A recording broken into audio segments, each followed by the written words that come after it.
tayo. Kay Bato de la Rosa. Naku po, mga kababayan.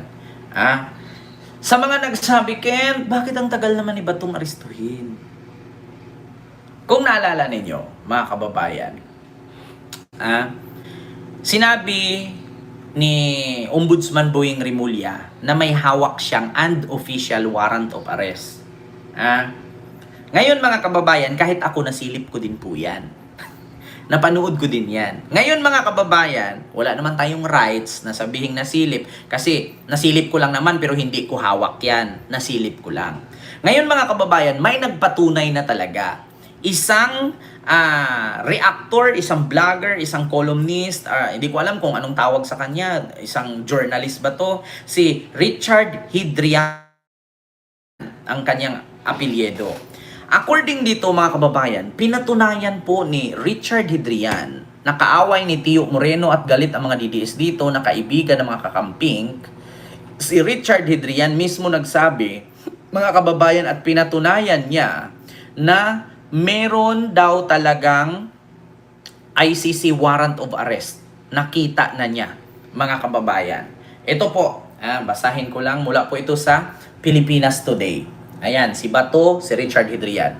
Sabi dito ni Richard Hidrian, ICC warrant versus Senator Bato, nakita ko na. Sabi niya, kahit ako nakita ko na yan. Kasi may nag-share sa akin. Yun nga lang, sa picture galing. Sa cellphone. Ngayon, hindi ko naman pwedeng sabihin na meron ako kasi wala naman akong kapangyarihan. Ito, si Richard Hidrian, lakas ng loob niyang sinabi na pati siya, nakita niya rin daw. Authenticated daw, totoo, original. So, ibig sabihin, meron nga. Sabi niya dito, yes, may nakita tayo. I did not only see the address. Yeah? I saw the logo. The signature, everything. Yung nakita natin is a legit document suggesting that indeed, Senator Bato could be the next in line sa ad ng political commentator na si Richard Hidrian. Nako po mga kababayan. Ito na. Ito na nga mga kababayan, yung sinasabi ngayon na totoo nga talaga, 'di ba? Alam mo, Mia, sarap manahimik ka diyan, putang ina mo ka. Ngayon lang ko nakita yung pangalan mong hayop ka. Isa kang DDS na animal.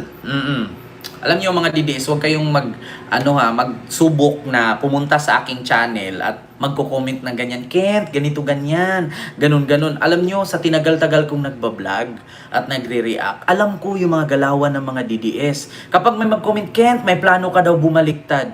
DDS yan, Diyos ko. Sa ngayon pa ako bumaliktad pagkatapos babuyin ako ng mga DDS? At saka anong rason na bakit ako babaliktad para ipagtanggol yung kriminal na kakulong? Paano ko ipagtanggol yun? Paano ko depensahan? Nakakulong nga. 'Di ba? Paano 'yun? Tapos magiging baliw ako? Tapos sasabihin ko yung tatay namin cartoon?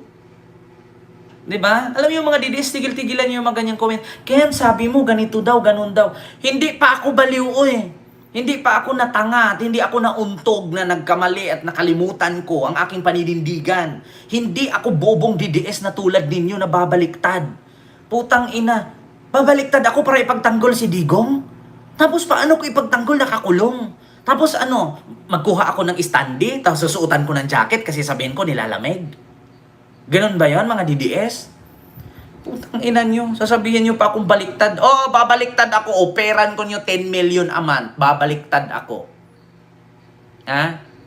Total, babaliktad lang din naman ako, operan nyo ako 10 million a month. Babaliktad ako, purihin ko si Digong araw-araw kong dasalan. Babasahan ko pa ng tarot card yan. Idikit ko pa yan dito sa buong kwarto ko, punuin ko bukha ni PRRD, Tay, kami naman, Tay, ang haba na daw ng buhok mo, Tay.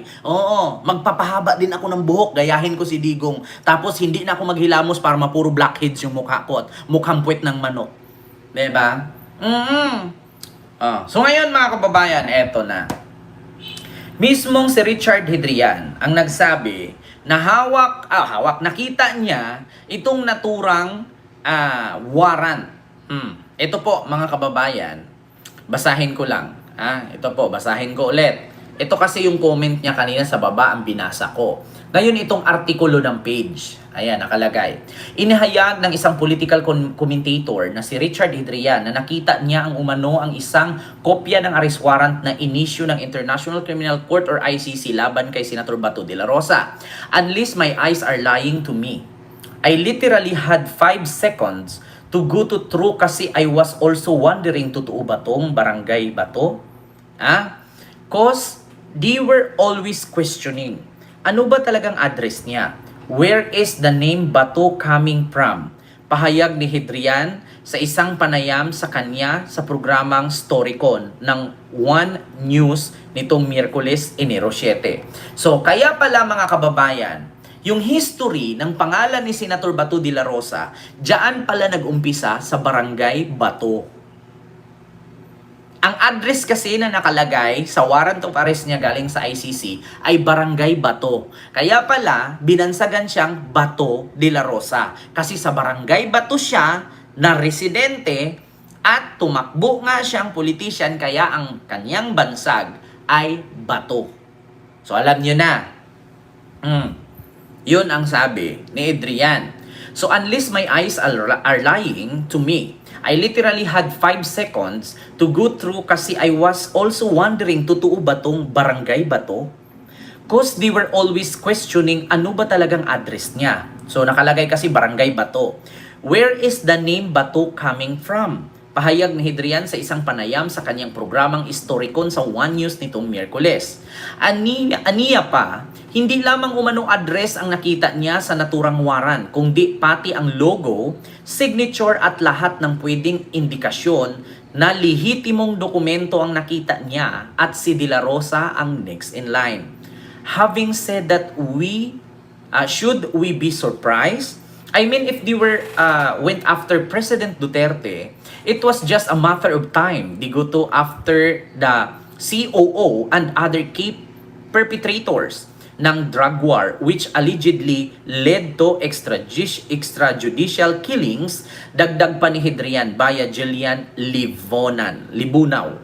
Yan ang sabi niya sa News 5. So actually mga kababayan, kanina nabasa ko po yan sa News 5.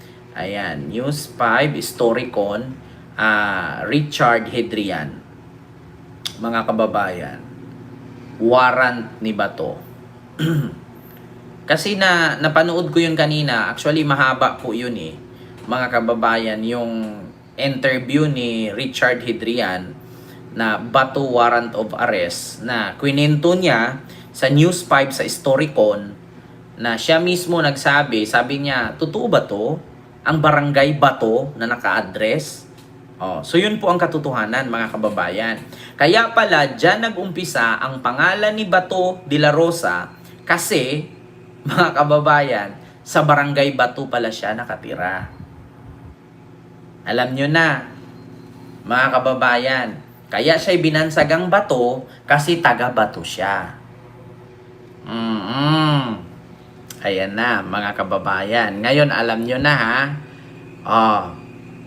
Kaya, huwag nyo sabihin na imbento ni yun. Diba? Huwag nyo sabihin na imbento ni Adrian yun. Nasabi niya. Eto, Richard, are you there? Ayan. Mukhang may mga darating pa ibang abduction Kamusta ka rin?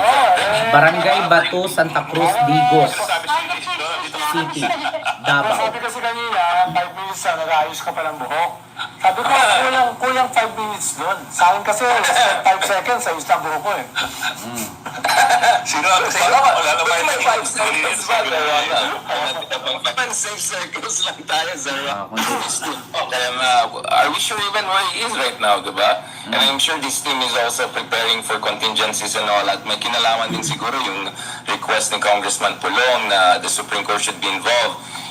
Not only retrospectively on dun sa ICC handover of former President Duterte, but I think this is also relevant to potentially new arrests to come in the coming weeks and months. No, so Naalala ko, noong 2024, pinagtawanan kami ni Justice Carpio when we said, although noon, hindi pa namin nakita yung copy ng warrant of arrest, but we were told by very authoritative sources na yun yung direction of tingin.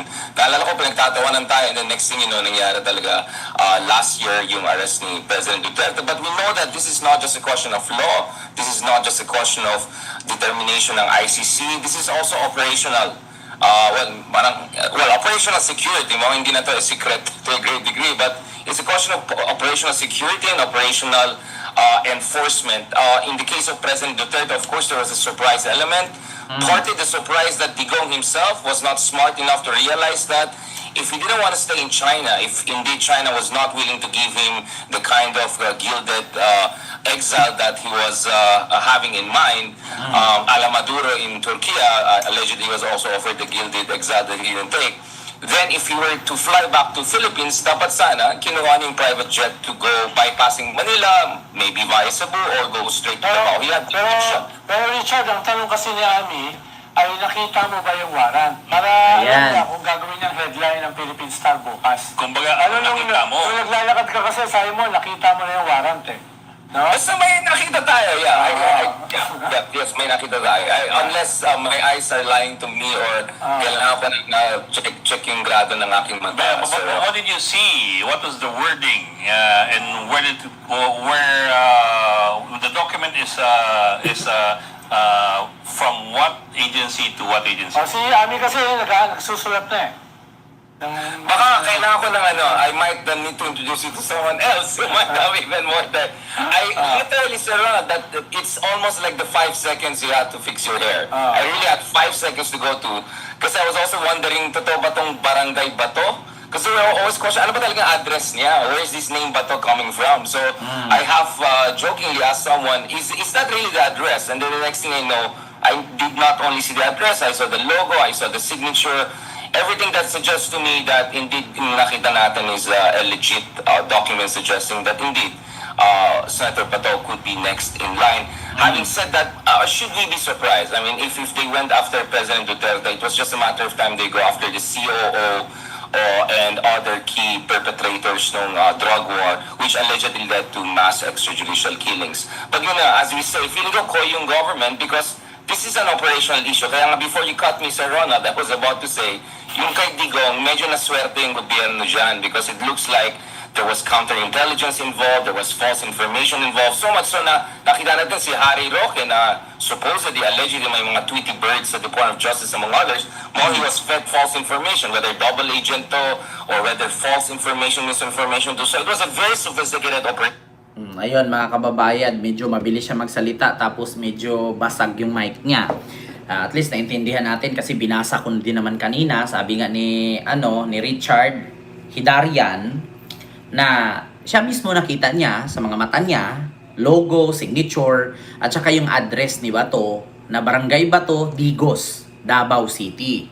Santa Cruz, Barangay Bato, Santa Cruz, Digos, Davao City. So, totoo naman talaga na address ni Bato yan. So, ibig sabihin, kaya pala tinawag siyang Bato kasi sa Barangay Bato siya nakatira, Santa Cruz. Alam nyo na, mga kababayan. So, yan yung tagline ngayon. Kaya pala, naging Bato ang bansag sa kanya. Kasi sa Barangay Bato siya nakatira. So, kung ako pala nakatira ako sa Kantut Pangi, so, ang tawag din pala sa akin, Ken Kantut Pangi Garcia for Senator. Ganun ba yon? Kung ipakita ko pala doon, Ken Kantut Lubot Street, Barangay, Davao del Norte. So, ganun na bang ilagay ko? Ken Kantut Lubot Garcia for Senator. Ganun ba yon? Mga kababayan? Diyos ko, mga kababayan, kung ganun, tas Bato ang nilagay niya sa pangalan niya, tapos barangay pa, tapos nakulong siya sa ICC. Kung ako taga doon, naku, mag-migrate na ako, lilipat na ako lugar. Bakit ang sama-sama yung barangay namin, Bato, tapos nakakulong sa ICC kasi kriminal? Diyos ko, habang buhay yung barangay ninyo pag-uusapan. Diba? At saka yung ulo ni Bato. Lalong tatago yan si Bato, kaya nga eh. Di ba? Diyos niyo, Marimar, mga kababayan. So yun lang po ha, shinare ko lang sa inyo mga kababayan na 2 tao na po ang nagsabi na may warrant na. At yun nga, may address nakalagay, Barangay Bato, Santa Cruz, Digos, Davao City.